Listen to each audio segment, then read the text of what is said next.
Welcome back to another technical deep dive here in the debug zone. Today we're tackling a big question and breaking it down with insights from other users. Hopefully this clears up some misconceptions and helps you get the answer you need. So buckle up, stay a little curious, and let's jump right in.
And that's a wrap.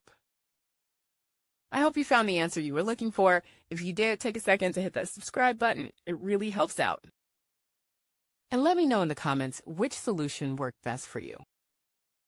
See you next time in the debug zone.